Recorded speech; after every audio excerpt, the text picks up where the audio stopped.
आपका हमारे YouTube channel नौकरी विद अजीत पर बहुत बहुत स्वागत है। आज का हमारा टॉपिक है, इसके पिछले वीडियो में हम लोग DPSP का कुछ आर्टिकल देख चुके थे, जिसमें हम लोग देखे थे article 36, article 37, article 38, article 39, article 40, article 41, article 42, article 43।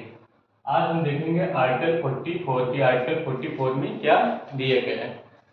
आइए हम देखते हैं आर्टिकल 44। आर्टिकल 44 में यूसीसी के बारे में बताया गया है। यूसीसी यूनिफॉर्म सिविल कोड, मतलब कि समान नागरिक संहिता। अब इसे कहने से क्या मतलब हो, समान नागरिक संहिता यूसीसी। अब यूसीसी का मतलब ये हुआ कि जैसे भारत में कौन रह रहे हैं, भारत में भारत के नागरिक रह रहे हैं। अब नागरिकों के लिए आप देखेंगे कि अगर नागरिक कोई अपराध कर रहा है तो अपराधों के लिए, सजा के लिए सबके लिए एक कानून है, चाहे वह किसी भी धर्म का हो, किसी भी जाति का हो, सबके लिए एक कानून होता है, आईपीसी। अब उसका नाम बीएनएस है, भारतीय न्याय संहिता है। तो लेकिन हर धर्म का देखेंगे कि उनका पर्सनल लॉ होता है। पर्सनल लॉ सबके अलग अलग होते हैं। जैसे हिंदू धर्म में देखेंगे कि शादी विवाह तलाक हिंदू धर्म में हिंदू मैरिज एक्ट 1955 के द्वारा होता है, और मुस्लिम धर्म में देखेंगे मुस्लिम पर्सनल लॉ होता है। तो धार्मिक जो नियम सबका होता है, पर्सनल लॉ सबका अलग अलग होता है। तो यूसीसी मतलब ये हो जाएगा कि अगर जब भी कभी यूसीसी लागू हो जाएगा तो भारत में रहने वाले जो लोग होंगे, नागरिक होंगे, सबके लिए एक नियम कानून हो जाएगा। तो तीन चीजों में एक नियम कानून के बारे में बात करेगा ये। जैसे विवाह का हो गया, विवाह का एक कानून हो जाएगा, विवाह का, तलाक का और उत्तराधिकार का। विवाह, तलाक, उत्तराधिकार। जब भी यूसीसी लागू हो जाएगा तो विवाह के लिए सबके लिए एक नियम कानून हो जाएंगे। अभी तो अलग अलग होते हैं, हिंदू धर्म में कुछ है, मुस्लिम धर्म में कुछ है। तो जब भी कभी यूसीसी लागू होगा तो विवाह का नियम कानून एक हो जाएगा कि एक निश्चित उम्र पूरी करने के बाद किसी भी धर्म का व्यक्ति हो शादी विवाह कर सकता है। और तलाक का भी नियम कानून एक हो जाएगा कि सबके लिए तलाक की प्रक्रिया एक जैसी हो जाएगी। अभी आप देखेंगे हिंदू धर्म में तलाक की प्रक्रिया कुछ होती है, मुस्लिम धर्म में कुछ होती है। इवन मुस्लिम धर्म में 3 तलाक होता था, इंस्टेंट 3 तलाक होता था, इसे आज समाप्त कर दिए गए हैं। तो अब तलाक की भी एक विधि हो जाएगी जब कभी यूसीसी लागू होगा। और उत्तराधिकार की संपत्ति का बंटवारा कैसे होगा, कि अगर पिता है, पिता की संपत्ति किसे किसे मिलेगी, तो उत्तराधिकार का भी एक कानून हो जाएगा यूसीसी लागू होने के बाद। लेकिन भारत में अभी यूसीसी लागू नहीं है।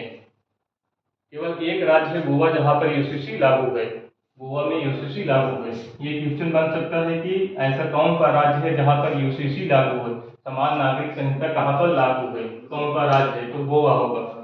उत्तर में क्या लिखेंगे, गोवा लिखेंगे। तो यूसीसी लागू होने पर क्या क्या चीजें होगी, विवाह के लिए एक कानून होगा, तलाक के लिए एक कानून होगा, और उत्तराधिकार संपत्ति के बंटवारे के लिए एक कानून होगा। सबके लिए भारत में रहने वाले जो लोग होंगे, क्या होंगे, नागरिक होंगे, सबके लिए एक कानून होगा यूसीसी लागू होने के बाद। ये है आपका आर्टिकल 44 जिसमें यूसीसी के बारे में चर्चा की गई है। और हम अगला आर्टिकल देखते हैं, आर्टिकल 45।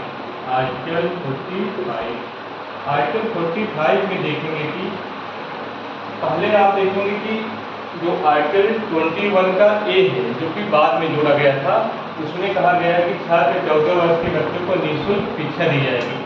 वही व्यवस्था जो 21 ए में है, वही पहले आर्टिकल 45 में दी गई थी कि 6 से 14 वर्ष के बच्चों को निःशुल्क शिक्षा दी जाएगी।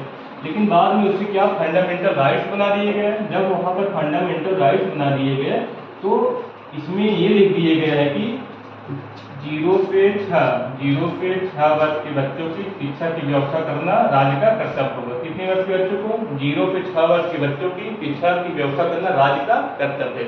और उनकी बाल्यावस्था की देखभाल की जाएगी। और क्या है, बाल्यावस्था की देखभाल, बाल्यावस्था की देखभाल। आप देखेंगे कि राज्य के द्वारा, जैसे जो छोटा बच्चा होता है तो राज्य के द्वारा छोटे बच्चे के लिए बहुत सारे व्यवस्थाएं की जाती है। छोटा बच्चा होता है, देखेंगे कि उसे समय समय पर इंजेक्शन लगता है, समय समय पर टीका लगता है, ताकि उसका हेल्थ ठीक रहे, उसका स्वास्थ्य ठीक रहे, तभी आगे जाकर वो पढ़ाई कर पाएगा। तो आर्टिकल 47 में यही कहा गया है कि 6 वर्ष से जो कम उम्र का जो बच्चा होगा उसकी देखभाल, बाल्यावस्था की देखभाल, उसकी शिक्षा की व्यवस्था करना किसकी जिम्मेदारी है? स्टेट, राज्य की जिम्मेदारी है। अब हम अगला आर्टिकल देख लेते हैं, आर्टिकल 46। आर्टिकल 46 देख लेते हैं। अब देखेंगे कि आर्टिकल 46 जो है उसमें शोषित, वंचित, पिछड़े वर्गों के शैक्षणिक और आर्थिक हितों के बारे में बताया गया। आर्टिकल 46 में देखेंगे पिछड़े किसके बारे में बताया गया है? पिछड़े, वंचित, शोषित व्यक्तियों के शैक्षणिक और आर्थिक हितों के बारे में बताया गया। शैक्षणिक एवं आर्थिक हितों के बारे में बताया गया। आर्टिकल 46 यही कह रहा है कि समाज में जो पिछड़े हैं, वंचित है, शोषित है तो उनकी स्थिति ऐसी नहीं है कि समाज की मुख्य धारा में बराबरी कर पाएंगे, तो राज्य के द्वारा उनके लिए कुछ विशेष स्थितियां प्रदान की जाएगी, उनके शैक्षणिक और आर्थिक हितों की रक्षा की जाएगी। किसकी जिम्मेदारी है? ये राज्य की जिम्मेदारी है।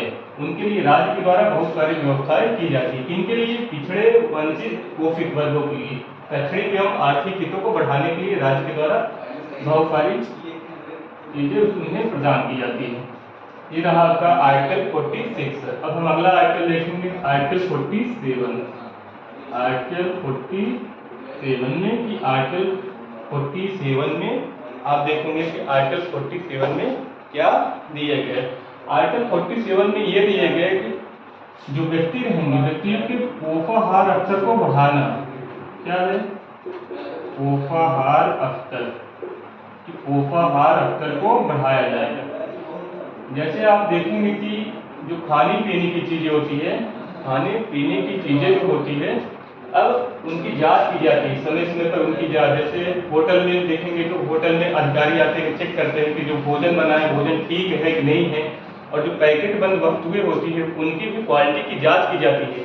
क्यों? क्योंकि आर्टिकल 47 कह रहा है कि प्रत्येक व्यक्ति को पोषाहार स्तर बनाए रखा जाएगा, उन्हें पोषक तत्व दिया जाए ताकि उनका हेल्थ ठीक रहे। तो इसी कारण जांच की जाती है, खाने पीने की वस्तुओं की जांच की जाती है। पोषाहार स्तर देखेंगे, लोक स्वास्थ्य, अगला क्या है? लोक स्वास्थ्य को बनाया जाएगा। लोगों की हेल्थ की देखरेख करने की जिम्मेदारी किसकी है? स्टेट की। अब लोगों का स्वास्थ्य ठीक रहे, इसके लिए स्वास्थ्य को नुकसान पहुंचाने के लिए जो जो सामान होते हैं, जो जो सामग्री पदार्थ होते हैं, उन पर बैन लगा दिया जाएगा। जैसे देखेंगे लोगों को स्वास्थ्य को कैसे नुकसान पहुंचता है? शराब से, शराब हो गया, नशीली दवा हो गई, नशीली दवाएं, शराब, नशीली दवाएं, ड्रग हो गया। तो कहने का मतलब जितने भी उत्तेजक और मादक पदार्थ होते हैं उन्हें बैन कर दिया जाता है। किनके द्वारा? सरकार के द्वारा उन्हें बैन कर दिया जाता है। बैन क्यों किया जाता है? ताकि लोगों का हेल्थ ठीक रहे, लोगों का स्वास्थ्य ठीक रहे। किस आर्टिकल के तहत? आर्टिकल 43 के तहत लोगों का स्वास्थ्य ठीक रहे और उनका जीवन स्तर बेहतर हो, उनके जीवन की स्थितियाँ परिस्थितियाँ अच्छी रहे, उनका स्वास्थ्य ठीक रहे। इसलिए स्वास्थ्य को नुकसान पहुंचाने के लिए जितने भी पदार्थ होते हैं उन पर बैन कर दिए जाते हैं। आप देखेंगे कि शराबबंदी होती है, नशीली दवाएं बैन होती है। अब इनका प्रयोग सिर्फ जो दवाएं होती है दवाओं में ही किया जा सकता है, बाकी अन्य कार्यों में इनका प्रयोग नहीं किया जाता है मादक पदार्थों का। ये है आपका आर्टिकल 47। अब हम अगला आर्टिकल देखेंगे, आर्टिकल 48 की। आर्टिकल 48 में क्या दिए गए हैं? आर्टिकल 48 में कृषि और पशुपालन के बारे में बताया गया। किसके बारे में बताया गया? कृषि एवं पशुपालन। आर्टिकल 48 में यह बताया गया है कृषि का विकास, कृषि के बारे में। कृषि को क्या किया जाएगा? बढ़ाया जाएगा। कृषि का विकास, कृषि को बढ़ाने के लिए बताया गया। कृषि और पशुपालन, दूसरा क्या हो जाएगा? पशुपालन, पशुपालन के बारे में बताया गया। 48 यही कह रहा है कि राज्य की जिम्मेदारी है कि कृषि को बढ़ाएगा ताकि खेती अच्छे से हो। आप देखेंगे कृषि के क्षेत्र में राज्य के द्वारा बहुत सारी योजनाएं चलाई जाती है। राज्य के द्वारा देखेंगे जो फर्टिलाइजर होते, उर्वरक होते, यूरिया, डाई, पोटाश कम कीमत पर दिया जाता है, उस पर बहुत सारी सब्सिडी मिलती है।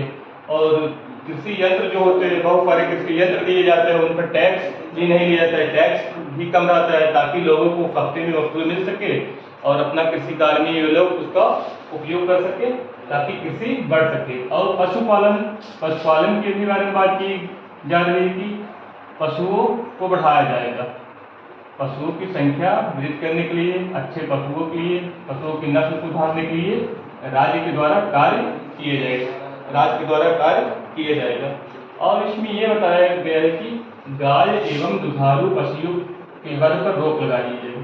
गाय एवं दुधारू पशुओं के वध,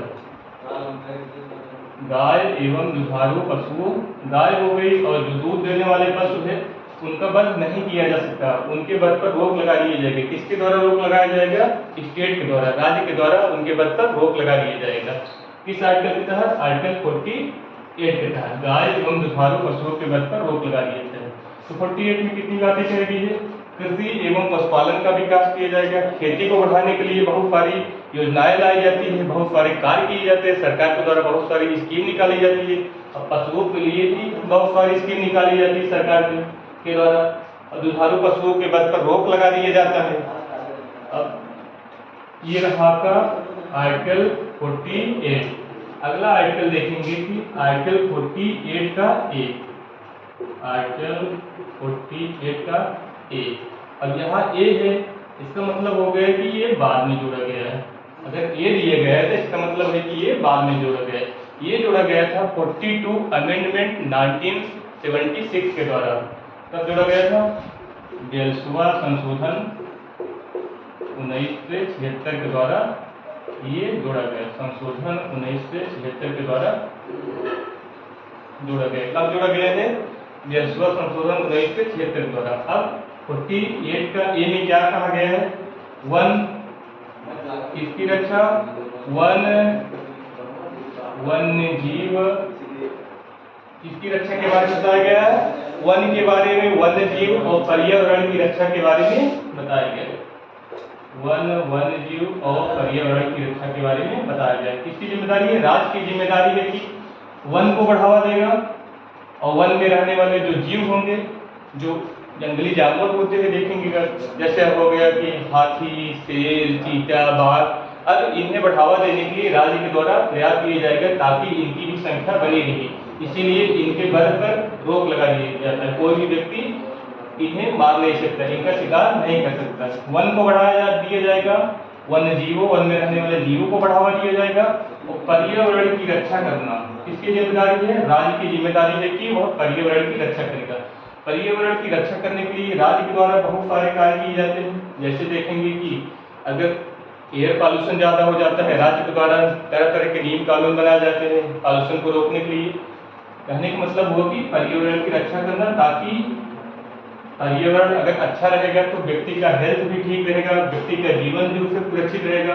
तो आर्टिकल 21 तो यही कह रहा है ना कि जीवन का अधिकार। तो अगर पर्यावरण ठीक रहेगा तभी तो किसी व्यक्ति का जीवन सुरक्षित रह सकता है।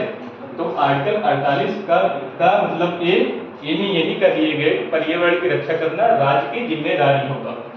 तो ये क्वेश्चन बनता है कि पर्यावरण के बारे में किस आर्टिकल में दिए गए हैं? तो आर्टिकल 48 का ए में पर्यावरण के बारे में दिए गए। क्या ये मूल संविधान में दिए गए था? नहीं, ये मूल संविधान में नहीं दिए गए। कब जोड़ा गया है? 42वां संशोधन 1976 के द्वारा ये जोड़ा गया है पर्यावरण का अधिकार। 42वां संशोधन 1976 के द्वारा ये हुआ आपका 48 का ए। अब हम अगला आर्टिकल देखेंगे, आर्टिकल 49। आर्टिकल 49 में क्या कहा गया है? आर्टिकल 49 में क्या कहा गया है? 49 में कहा गया है कि जो राष्ट्रीय स्मारक होंगे, राष्ट्रीय स्मारक, आर्टिकल 49 यही कह रहा है कि राष्ट्रीय स्मारक और राष्ट्रीय महत्व के स्थान, और राष्ट्रीय महत्व के स्थान जो है, महत्व के स्थान और ऐतिहासिक वस्तुओं, ऐतिहासिक वस्तुओं की देख रेख करना किसकी जिम्मेदारी है? राज्य की जिम्मेदारी। आर्टिकल 49 यही कह रहा है कि राष्ट्रीय महत्व के राष्ट्रीय स्मारक, तो राष्ट्रीय स्मारक कौन हो जाएंगे? जैसे आप देखेंगे ताजमहल हो गया, लाल किला हो गया, ये सब क्या है? राष्ट्रीय स्मारक है। ये सब राष्ट्र की धरोहर होते हैं, राष्ट्र की संपदा, देश की संपदा होते हैं। तो देश की संपदा की सुरक्षा करना किसकी जिम्मेदारी होगी? राज्य की जिम्मेदारी है कि वो देश की संपदा की सुरक्षा करे। और राष्ट्रीय महत्व के जो स्थान होते हैं, राष्ट्रीय धरोहर होते हैं, राष्ट्रीय महत्व के स्थान, उनकी रक्षा करने की जिम्मेदारी किसकी है? उन्हें कोई व्यक्ति क्षति नहीं पहुंचा सकता, कोई भी क्षति नहीं पहुंचा पाएगा। ये देख रेख करने की जिम्मेदारी स्टेट की होती है, राज्य की होती है। और ऐतिहासिक वस्तुएं जितनी भी हो जाती है, सबकी सुरक्षा करने की जिम्मेदारी किसकी होती है? राज्य की होती है। ये किस आर्टिकल में कहा गया? आर्टिकल 49 में कहा गया है। राष्ट्रीय स्मारक, राष्ट्रीय महत्व के स्थान और ऐतिहासिक वस्तुओं का संरक्षण करने की जिम्मेदारी राज्य की होती है। अब हम अगला आर्टिकल देखेंगे, आर्टिकल 50। आर्टिकल 50 में क्या कहा गया है? आर्टिकल 50 में कहा गया है कि कार्यपालिका और न्यायपालिका का पृथक्करण। कार्यपालिका और न्यायपालिका का पृथक्करण। कार्यपालिका और न्यायपालिका का पृथक्करण। कहाँ पर पृथक्करण के बारे में बताया गया है? राज्य की जो लोक सेवाएं होगी, कहाँ पर? लोक सेवाएं, राज्य की लोक सेवाएं होगी। जो राज्य की लोक सेवाएं होगी उसमें कार्यपालिका और न्यायपालिका अलग अलग रहेगी। कहने का मतलब पहले देखेंगे कि हमारे देश में जैसे जो डिस्ट्रिक्ट कलेक्टर होता था और डिस्ट्रिक्ट जज, दोनों अधिकार एक ही व्यक्ति में निहित होते थे। अब डिस्ट्रिक्ट कलेक्टर और डिस्ट्रिक्ट जज एक ही व्यक्ति होता था, तो डिस्ट्रिक्ट कलेक्टर अगर जो कार्य कर रहा है वो कार्यपालिका है और जज का काम है फैसला सुनाना, न्याय करना। तो कार्य करने की जिम्मेदारी और न्याय प्रदान करने की जिम्मेदारी अगर एक ही व्यक्ति में है, तो आप कैसे कर सकते हैं कि वहाँ न्याय हो सकता है? अगर एक ही व्यक्ति कोई काम कर रहा है, अगर उसी को आप न्याय करने के लिए कहेंगे, ये बताइए कि वो अपने को कैसा ठहराएगा? वो अपने को कभी गलत ठहरा सकता है? कभी वो गलत नहीं ठहरा सकता। इसीलिए आर्टिकल 50 ये दिए गए हैं कि जो राज्य की लोक सेवाएं होंगी उसमें क्या होगा कि जो कार्यपालिका और न्यायपालिका पृथक्करण होगी, कार्यपालिका और न्यायपालिका अलग अलग होंगी। कार्यपालिका और न्यायपालिका का कोई लेना देना नहीं होगा, कार्यपालिका अलग, न्यायपालिका अलग।